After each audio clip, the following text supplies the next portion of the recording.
Ito yung ipapasa natin sa ano. So meron tayong power bank 75% ay 50% na nga lang to.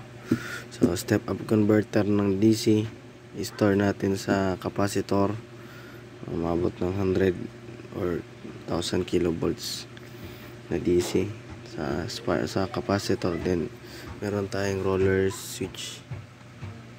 Pag kinlik ko yan, mag-charge yung capacitor, and then merong wire sa loob, magdi-discharge naman siya. So yun yung igniter natin.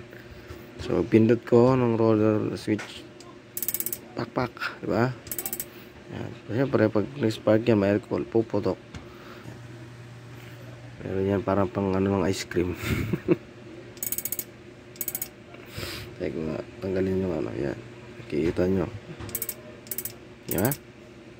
Bang. Tatak.